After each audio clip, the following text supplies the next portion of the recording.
नमस्कार मित्रों, Kanad academy channel में आपका पुनः हार्दिक स्वागत है। मित्रों, योग का जो आपका पेपर हुआ और उसकी आंसर की जो आई अभी 2-3 दिन पहले, तो आप सब उसको मिला रहे होंगे। तो कुछ प्रश्नों में आपको दिक्कत हो सकती है कि इसका सही आंसर क्या है या कौन सा इसका आंसर कहाँ कहाँ पर गलत हो सकता है, क्योंकि उसको हम चैलेंज करने का टाइम हमें दिया हुआ है कि जो भी प्रश्न आपको गलत लगता है तो उसको आप चैलेंज कर सकते हैं। तो मैंने पूरे का अध्ययन किया और मुझे जो जो आंसर सही लगे, तो कहीं कहीं पर उसके जहाँ प्रमाण अपेक्षित है मैं प्रमाण भी प्रस्तुत करूँगा, आपको बताऊँगा कि कहाँ पर आपको उसका प्रमाण मिल सकता है। तो मैं अपनी दृष्टि से जो जो भी यहाँ पर सही पार्ट हो सकता है तो उन प्रश्नों को मैं आपके सामने प्रस्तुत कर रहा हूँ। बहुत विस्तार नहीं लूँगा मैं आपका, क्योंकि बहुत विस्तार की अभी आवश्यकता नहीं है। अभी आवश्यकता है कि आपको ठीक ठाक आंसर पता लग जाए और कुछ कुछ एक्सप्लेनेशन उनकी हो जाए। तो पहला प्रश्न आपका कि मुक्तिकोपनिषद में उपनिषदों की संख्या क्या बताई गई है। तो प्रसिद्ध है आपका कि मुक्तिकोपनिषद में 108 उपनिषद है। जैसे आप पढ़ते भी हैं कि प्राचीन जितनी उपनिषदें हैं, उपनिषदों की कुल संख्या 108 है। तो ये जो प्रमाण दिया जाता है 108 का, ये मुक्तिकोपनिषद के अनुसार ही दिया जाता है। यही आंसर आपका उन्होंने स्वीकार किया है, तो आपका ये ठीक है।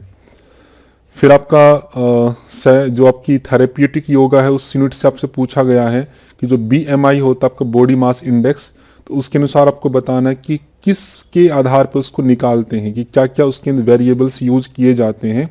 तो सिंपल सा फॉर्मूला है उसका आपका कि जो वेट है आपका वो किलोग्राम में होना चाहिए और उसको हम हाइट से, मतलब मीटर स्क्वायर में जो हाइट है उससे यदि डिवाइड कर देते हैं तो आपका जो BMI है, बॉडी मास इंडेक्स है, वो निकल के आ जाएगा।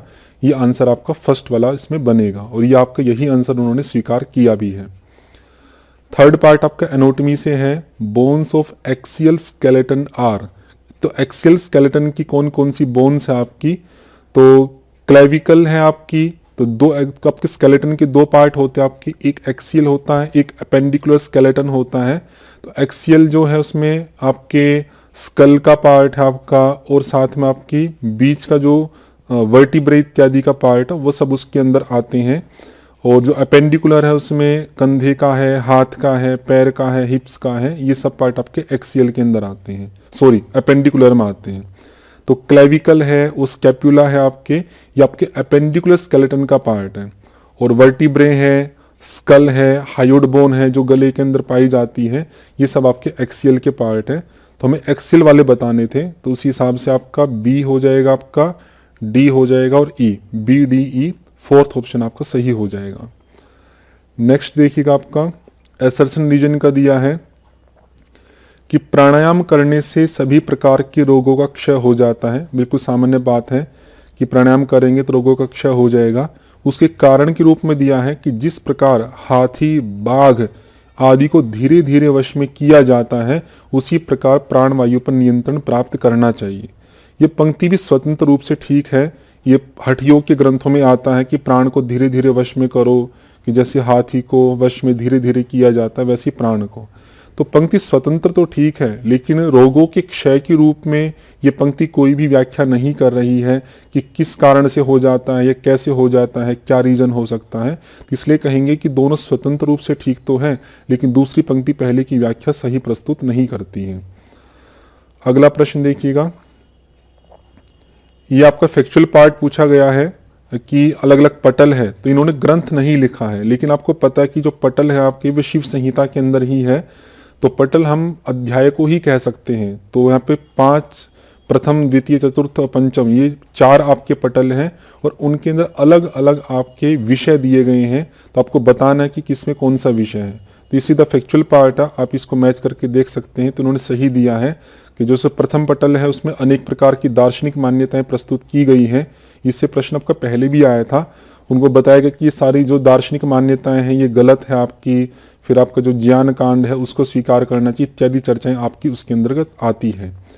जो द्वितीय पटल है उसके अंदर आपके ब्रह्मांड की, आपकी शरीर है जो विशाल ब्रह्मांड की प्रतिभूति है, इत्यादि इत्यादि उसकी चर्चाएं वहाँ पर की गई है। और जो आपका चतुर्थ पटल है उसके अंदर आपकी मुद्राओं की चर्चा है।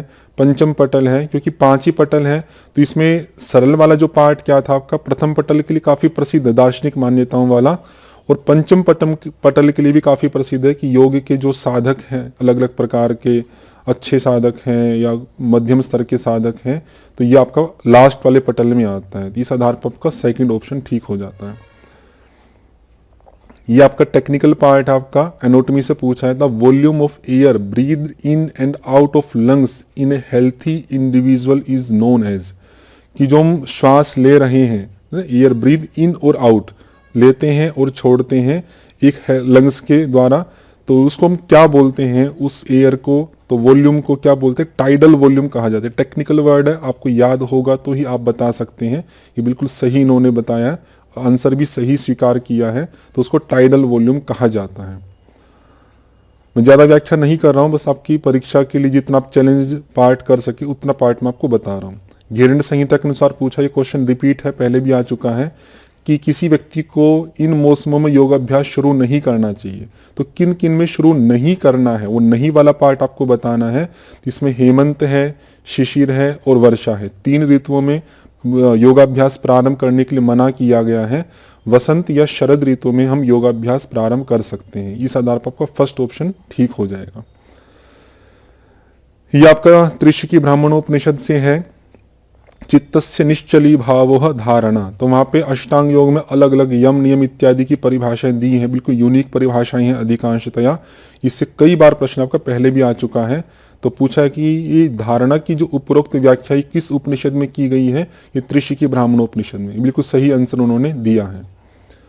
फिर कथन कारण का है आपका, ये increased secretion of thyroid hormone is called hyperthyroidism. बिल्कुल सिंपल पार्ट है कि जो थायराइड हार्मोन्स है अगर वो बढ़ जाते हैं तो उस स्थिति को हाइपरथायराइडिज्म कहा जाता है, कम हो जाता है तो हाइपोथायराइडिज्म कहा जाता है। ये स्टेटमेंट है। दूसरी स्टेटमेंट, इसमें असर्शन रीजन नहीं है, 2 स्टेटमेंट अलग से दी है, आपको बताना है कि दोनों ठीक है या नहीं है। Graves disease is an auto immune disease and it is the most common cause of hyperthyroidism. Hyperthyroidism के कई कारण होते हैं, कोई ट्यूमर भी हो सकता है, कोई चोट लग गई आपका, या आयोडीन की मात्रा भोजन में अधिक हो गई, उससे भी हो सकता है। लेकिन जो मोस्ट कॉमन पार्ट है हाइपरथायराइडिज्म का वो है ग्रेव्स डिजीज, और ये ऑटो इम्यून डिजीज होती है। ऑटो इम्यून का अभिप्राय है कि शरीर की जो प्रतिरक्षा प्रणाली है, आपका इम्यून सिस्टम है, वो इस थायराइड ग्लैंड को हानि पहुंचा देता है, जिससे कुछ इस प्रकार का फंक्शन बनता है कि ज़्यादा मात्रा में आपका थायराइड का सिक्रीशन होने लगता है। तो दोनों स्टेटमेंट आपकी ठीक है, तो फर्स्ट ऑप्शन है, और एनटी वालों ने भी यही स्वीकार किया, आपका ठीक है ये। फिर पूछा आपका अनट्रीटेड और under treated streptococcal infection can lead towards, तो ये आपका हार्ट से संबंधित डिजीज है। आपका एक इन्फेक्शन होता है स्ट्रेप्टोकोकल इन्फेक्शन, तो ये किसको आगे बढ़ा सकता है, तो इसलिए आपका है रिमेटेड वोल्व्युलर। तो र्यूमेटिक वोल्व्युलर, जैसे वोल्व से पता लगता है कि हार्ट की जो वोल्व्स हैं आपकी, तो इसमें वो परमानेंटली डैमेज हो जाती है, और उसमें रीजन होता है आपका र्यूमेटिक फीवर का। और वो किसके कारण से होता है, आपका स्ट्रेप्टोकोकल एक इन्फेक्शन होता है जो उस फीवर को क्रिएट करता है। वो आपके गले में हो सकता है और फिर धीरे धीरे आपके हार्ट पे प्रभाव डालता है। तो यही पार्ट है कि अनट्रीटेड या अंडर ट्रीटेड जो आपका इन्फेक्शन है, ये अगर इसको ठीक से नहीं होता है तो धीरे धीरे ये आपकी हार्ट की जो वोल्व्स है उनको डैमेज कर सकता है। ठीक है, ये आपका ऑप्शन ठीक दिया उन्होंने। अगला कि the word education is derived from the Latin roots, तो ये फैक्चुअल पार्ट आपका, और इसमें आपके दोनों है, एक एड्यूसियर है आपका, एक एड्यूकेयर है। इन दोनों से एजुकेशन, लैटिन रूट जो है आपकी 2 है, एड्यूसियर और एड्यूकेयर, इन दोनों से एजुकेशन डिराइव किया जाता है। ये ऑप्शन भी आपका ठीक दिया हुआ है। अगला है आपका, ये आपका पहले भी आ चुका है, उपनिषद से, कठोपनिषद से क्वेश्चन है। आत्मा को क्या मानते हम, आत्मानम रथिनम विद्धि शरीरम रथमेवतु, तो आत्मा आपकी रथी है, शरीर आपका रथ है। बुद्धि सारथिम विद्धि मनः प्रग्रहमेव च, तो मन है आपका वो प्रग्रह, जिसको हिंदी में लगाम कहते हैं। इस आधार पर आपका 4th ऑप्शन बनता है, वो बिल्कुल सही दिया इन्होंने। अलग अलग विटामिन दिए हैं, उन विटामिन की होने के द्वारा कौन कौन सी आपकी डेफिशिएंसी होती है वो दी गई है आपकी। तो इसमें से कुछ पार्ट आपके पहले भी परीक्षा में पूछे जा चुके हैं, जिससे विटामिन बी है आपका, तो उसकी कमी से पेलाग्रा, क्योंकि बी आपका पूरा एक ग्रुप है, कॉम्प्लेक्स है, तो विटामिन जो B3 है नियासिन, उसकी कमी से पेलाग्रा रोग होता है। विटामिन सी है, उससे स्कर्वी होता है, उसकी डेफिशिएंसी से। विटामिन डी की डेफिशिएंसी से रिकेट्स होता है। और विटामिन ई की डेफिशिएंसी से आपका माइल्ड न्यूट्रिशन मतलब कुपोषणता आपके अंदर आ सकती है। तो इस आधार पर आपका ऑप्शन फर्स्ट बनता है और वही आपका एनटीए के द्वारा दिया गया है। अगला है आपका स्टेटमेंट, हिंदी से देखते हैं। कथन दिए हैं, दो आपके स्वप्न स्थान वाला तेजस ओंकार का तृतीय चरण है। ये आपका मांडुक्य उपनिषद से है। मांडुक्य उपनिषद में ओंकार की 4 मात्राएं आपकी दी गई थी, वहां पे 4 अवस्थाएं थी, जागृत, स्वप्न, सुषुप्ति और तुरीय। तो स्वप्न स्थान वाला तेजस, ये तो ठीक है कि तेजस जो है वो स्वप्न से संबंधित है, लेकिन वो ओंकार का द्वितीय चरण है, तृतीय चरण नहीं है, तो ये पंक्ति आपकी गलत है। सुषुप्ति स्थान वाला प्राज्ञ ओंकार का द्वितीय चरण है, तो ये भी गलत है कि सुषुप्ति स्थान वाला जो पार्ट है आपका वो ओंकार का तृतीय चरण है। तो दोनों आपकी पंक्तियां गलत है, ये बिल्कुल सही है और यही आंसर आपका स्वीकार किया गया है, सेकंड वाला एनटी के द्वारा यही स्वीकार किया गया है। योग सूत्र के अनुसार शब्दार्थ ज्ञान विकल्प ही, ये समापत्ति प्रकरण से है। वहां पे 4 समापत्ति आपकी आती है, सवितर्क, निर्वितर्क, सविचार, निर्विचार। तो वहां पे सवितर्क समापत्ति का सूत्र है शब्दार्थ ज्ञान विकल्प ही संकीर्णा सवितर्क का समापत्ति। तो ये आपका ऑप्शन बिल्कुल सही है। अगला है आपका पातंजल सूत्र का ही है कि पातंजल योग सूत्र के अनुसार किनके व्यवधान के बावजूद स्मृति और संस्कार एक रूप बने रहते हैं। ये कैवल्यपाद का है आपका। तो वहां पे क्या, जाति देश काल संख्या भी, जाति देश काल व्यवहिता नाम अपि आनंतर्यम स्मृति संस्कारयोः एक रूपत्वात्, कि जाति, देश और काल इनका व्यवधान होने पर भी एक उनका वासनाओं का आनंतर्य बना रहता है। क्यों? स्मृति और संस्कार की एक रूपता होने के कारण। तो वहां पे 3 वर्ड आते हैं आपके, जाति, देश और काल। उस आधार पे सी, डी, ई ये 3 आपके बनेंगे थर्ड ऑप्शन। यही आपका एनटीए ने स्वीकार भी किया है। तो जो आप एनटीए अलग स्वीकार किया होगा, कुछ ऐसा पार्ट आएगा आपका, तो मैं आपको बता दूंगा, तो नहीं तो आप समझिएगा कि वही सेम का सेम एनटीए के द्वारा स्वीकार किया गया है। ये आपका धीरेन्द्र ब्रह्मचारी का है, आपका 10th यूनिट से आप कह सकते हैं इसको। तो उसके अनुसार यौगिक सूक्ष्म व्यायाम के रूप में नहीं जाना जाता है।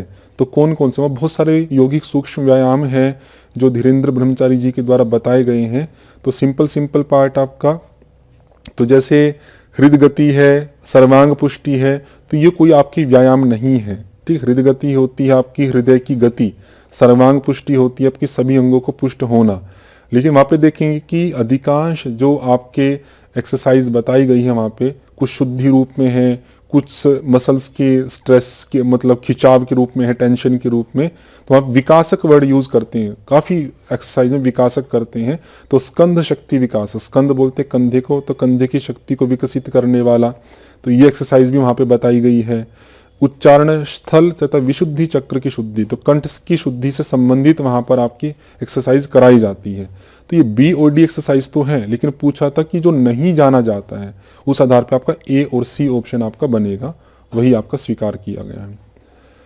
भगवद गीता का है, ये प्रसिद्ध आपका ध्यायतो विषयान पुंसः संगस्तेषुपजायते संगाज्जाय संजायते कामः कामात् क्रोधो विजायते क्रोधात् भवति सम्मोहः सम्मोहा स्मृति विभ्रमः स्मृति विभ्रमात् बुद्धिनाशः। तो यही आपका क्रम बनता है कि क्रोध से सम्मोह उत्पन्न होता है, सम्मोह से स्मृति विभ्रम होता है और स्मृति विभ्रम से बुद्धिनाश होता है। ये आपका सही है। अगला आपका है, ये एनाटॉमी का है, न्यूट्रिशन से पार्ट। तो इन्होंने 3 प्रकार के आपके कार्बोहाइड्रेट होते हैं, उसमें मोनोसेक्राइड है, डाइसेक्राइड है और पॉलीसेक्राइड है। उनका आपको बताना है कि सबसे पहले आपको मोनोसेक्राइड को रखना है, फिर जो भी है उसमें, फिर डाइसेक्राइड को रखना है, फिर पॉलीसेक्राइड को रखना है। तो इसमें जैसे फ्रक्टोज है आपका, ये आपका मोनोसेक्राइड है, और ऐसे गैलेक्टोज है जिससे आपका लैक्टोज शुगर बनती है, गैलेक्टोज प्लस ग्लूकोज, उन दोनों को मिला के आपका लैक्टोज बन जाता है। तो लैक्टोज तो है आपका जो डाइसेक्राइड है, लेकिन जो गैलेक्टोज है आपका वो मोनोसेक्राइड है। तो मोनोसेक्राइड आपके 2 हो गए यहाँ पे, फ्रक्टोज हो गया आपका जिसको फ्रूट शुगर बोलते हैं, और आपका गैलेक्टोज हो गया। तो ए और सी हो गया पहले। उसके बाद आपके हैं बी और डी, ये दोनों के दोनों। तो डी और बी या डी कोई भी कर सकते हैं, लेकिन जो ऑप्शन दिए गए हैं उसी हिसाब से आपका सेकंड ही ठीक बनता है। तो सुक्रोज है आपका जिसको टेबल शुगर बोलते हैं आपका, लैक्टोज है जिसको मिल्क शुगर बोलते हैं, ये दोनों के दोनों आपके डाइसेक्राइड हैं। और यहाँ पे पॉलीसेकेराइड के रूप में एक ही दिया स्टार्च आपका, तो ये आपका ए बी, ये जो है ACBDE, इस आधार पे आपका सेकंड ऑप्शन बन जाएगा।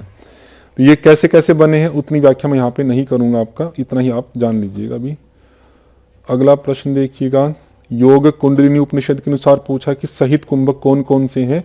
ये पहले भी आपका प्रश्न आ चुका है, सिंपल सा ही है। वहाँ पे 4 आपके सहित कुंभक स्वीकार किए गए हैं, सूर्य भेदन, उज्जाई, शीतली और भस्त्रिका। सेकंड ऑप्शन ये सही भी स्वीकार है।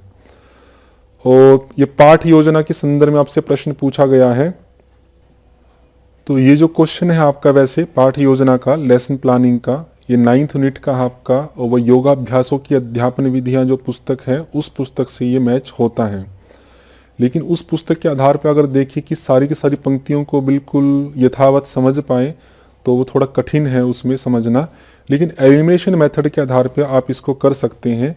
जैसे जो हम भी लेसन प्लानिंग करते हैं उसका उद्देश्य क्या होता है कि जो कक्षा में अंतिम समय के दबाव को कम करना, ये बिल्कुल डायरेक्ट वहाँ पे लिखा हुआ है कि हम पहले से प्लानिंग करके चलते हैं, तो जब हम एकदम से पढ़ाना होता है तो वो एक प्रेशर हमारे माइंड पे नहीं रहता कि हम आगे हमें क्या पढ़ाना है, कैसे पढ़ाएंगे, मैटर है या नहीं है, कोई उसके लिए आपको सामग्री चाहिए वो नहीं है। तो वो सब दबाव कम करने के लिए पहले से लेसन प्लानिंग हमें कर लेनी चाहिए, ये बिल्कुल सही है। जो जो एलिमिनेट कर सकते हैं आपको देखिए, आधुनिक शिक्षण पद्धति के महत्व को दर्शाना, तो महत्व को दर्शाने वाला पाठ कोई ऐसा नहीं रहता है कि ये दो पाठ योजना एक आधुनिक शिक्षण का पार्ट है और इसके करने से हम उसके महत्व को दर्शा रहे हैं, ऐसा कुछ नहीं है। क्योंकि मुख्य पाठ योजना का पार्ट होता है कि हम पाठ को अच्छे से उनको समझा सके, आउटकम आपका लर्निंग का ज़्यादा से ज़्यादा हो सके, वो आपका मुख्य उद्देश्य होता है। शिक्षण सामग्रियों में अधिक रुचि दर्शाना, इससे ये भी कोई पार्ट नहीं है कि पाठ योजना बनाने से जो आपकी टीचिंग एड्स है, शिक्षण सामग्री आप देखेंगे कि जो टीचिंग एड्स है उसमें आप ज़्यादा इंटरेस्ट दिखा रहे हैं, तो ये अप्रासंगिक चीज़ें हैं। मैं तो नहीं कह रहा कि नेगेटिव चीज़ें हैं, लेकिन ये अप्रासंगिक चीज़ें हैं, पाठ योजना से इनका कोई संबंध नहीं है। कक्षा को लक्ष्य केंद्रित बनाए रखना, अगर आप प्लानिंग करके जाएंगे तो आपको पता है कि क्या चीज़ें पढ़ानी है, तो आप उसको उस लक्ष्य के आधार पर उसको फोकस बना के रख सकते हैं बच्चों का। उस आधार पे देखेंगे तो आपका जो ऑप्शन है, ये शरारती छात्रों वाला जो पार्ट है आपका, इसमें डिफिकल्ट इन्होंने लिखा इंग्लिश में, डीलिंग विद डिफिकल्ट स्टूडेंट्स।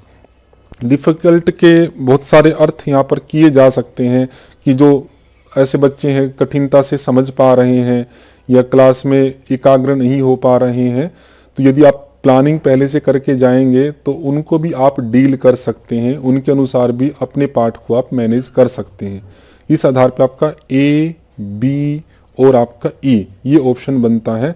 लेकिन हम देखेंगे कि जो बुक है उस बुक में सारी की सारी चीज़ें जो स्वीकार की गई है A, B, E में, वो डायरेक्ट वहाँ पर नहीं लिखी है, तो भाव रूप में आपको लेनी चाहिए, तो ये सही माना जा सकता है, इस पर हम कोई चैलेंज ना ही करें तो ठीक है। अगला प्रश्न देखिएगा, हठ प्रदीपिका से है, पहले भी आ चुका है। तो पूछा कि पथ्याहार के घटक नहीं है, क्या क्या नहीं खाना चाहिए आपको। तो साठी चावल तो बहुत अच्छे हैं खाने के लिए कहा गया है, फैक्चुअल पार्ट आपका। दही मना किया खाने के लिए, शहद खाना चाहिए, मिश्री खाना चाहिए, और तिल आपका वहाँ पर मना किया गया है। तो उस आधार पे आपका ऑप्शन हो जाएगा आपका B और E, सेकंड ऑप्शन ये आपका सही है और यही स्वीकार भी किया गया है।